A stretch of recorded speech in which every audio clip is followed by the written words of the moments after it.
中美关系逐渐变得不可调和，中美之间的博弈成为了国际格局改变最重要的原因之一，其结局会是怎样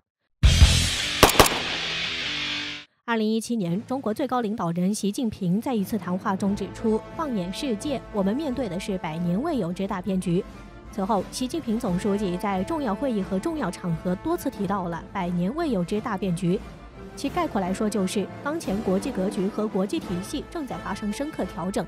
全球治理体系正在发生深刻变革，国际力量对比正在发生近代以来最具革命性的变化。世界范围内呈现出影响人类历史进程和趋向的重大态势。当前最具影响力的莫过于中美两国之间的博弈。近年来，这场博弈有着更为激烈的交锋，中美两国在台湾问题上数次针锋相对，国际局势变得动荡不安。对于中美博弈的最终解决，也成为了世界各国最为关注的事件。其影响力之大，对整个国际格局和国际体系都产生巨大的变化。近日，全球最大对冲基金桥水创始人瑞达利欧再次在公开场合发出警告，美国正迅速走向内战。其补充道，巨额赤字、高税收和高通胀，再加上普遍的财富不平等以及华盛顿派党派之争空前激烈，都是导致内战爆发的因素。并且这不是达利欧第一次在发出警告。2021年11月，达利欧出版的新书《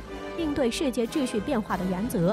国家成功与失败的原因》中，就曾明确地表示，他认为美国未来10年内有非常高的风险发生内战。目前这个国家可以看到异常严重的两极分化。针对2021年前美国总统特朗普的支持者暴露冲击国会一事，达利欧也表示，历史表明，冲突开始有人死亡时，即便死亡人数很少，情况也会越发恶化，因为极端情绪和报复会滋长更多的斗争。可以看到，瑞达利欧对于美国内政和美国国内发生的事件言辞非常犀利，不少人都对于其的观点表示认同。同时，其也曾对中美之间的博弈进行过深刻的探讨，野心勃勃地想搞清楚人类社会的100年大周期，而这与百年未有之大变局有着异曲同工之妙。值得一提的是，达利欧作为一名美国人，在看待中美之间博弈的问题上十分客观。其发表的帝国周期论与中国大周期充分表示了其自身对于美国知识精英如何看待中国崛起以及中国博弈的看法，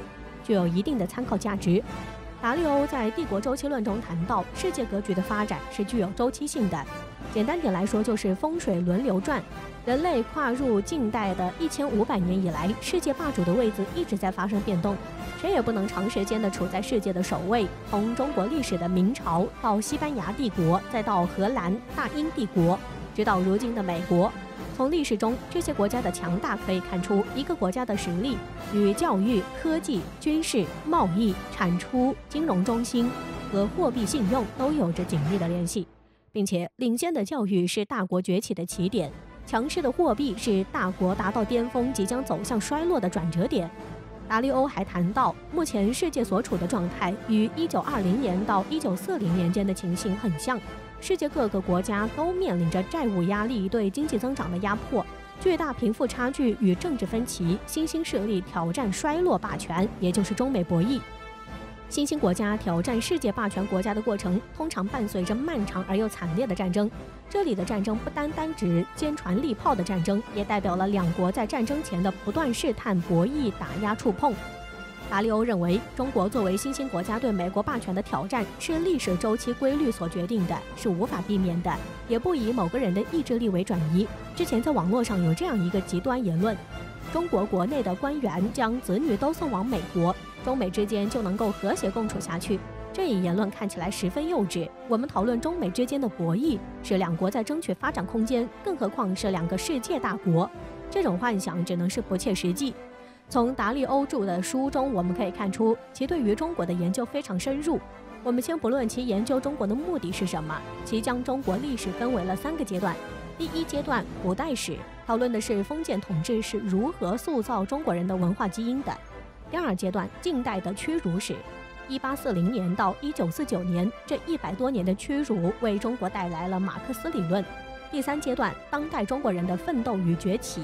在中国的古代史中，达利欧表示，中国的统治者们总会选择有利于巩固其统治的思想工具，来维持国家的秩序和阶段结构，其中儒家、道家、法家等哲学流派思想对中国人的思维习惯产生了最为深厚的影响。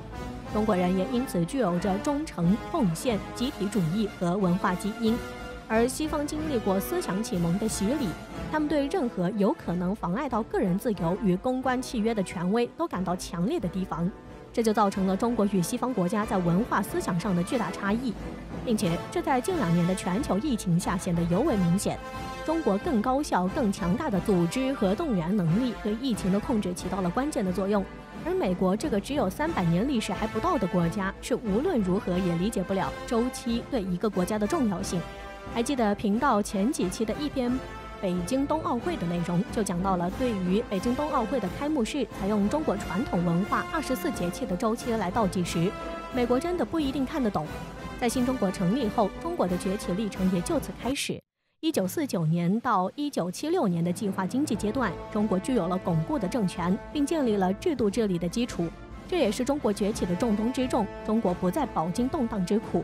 随后，在21世纪之前，中国开始对外开放，并引进了市场经济。从此，中国的发展就迎来了快车道。在短短的20余年间，就从一个羸弱的国家成为了世界前列大国。在进入21世纪以后，伴随的是中国继续加快发展的脚步，以极快的速度成为了美国的心腹大患。但我们前面讲到，达利欧认为教育是一个大国崛起的标志。其认为中国的教育目前还不能与美国的教育相抗衡，美国在教育和新兴科技领域始终一枝独秀，吸引了来自世界最优秀的年轻人。达利欧总结道，从整体实力来看，中国无论是在经济、政治、军事上对美国有着极大的威胁，并且处在高速发展状态，而美国正处于衰落。但美国的衰落不是一朝一夕的事情，中国从教育和科技角度来看，也还没有做好挑战美国霸权的准备，并且中国是否以挑战美国霸权为目标都很难去定义。毕竟是美国首先将中国看作挑战者，因为美国急需一个外部敌人来引导国内的矛盾走向，所以中国被动地成为了美国理想的外敌，又主动地成为了美国最大的威胁，并且是在高度崛起的状态之下，中美之间的博弈将会是一个很长的周期，而中美才刚刚进入周期的开始，加之随着家天下和消亡与核威胁的兴起，大国之间爆发全面战争的可能性越来越小，而中国与美国的全面战争几率更是微乎其微。当然，不是说绝无可能，100年未有之大变局意味着世界权力的中心将发生转移，国际格局将会重塑，新兴的社会制度将战胜落后的社会制度，这是亘古不变的。而美国的民主自由正在逐渐褪色，金融资本垄断的帝国主义成为了落后制度，其的衰落乃至消亡是周期性不可改变的事实。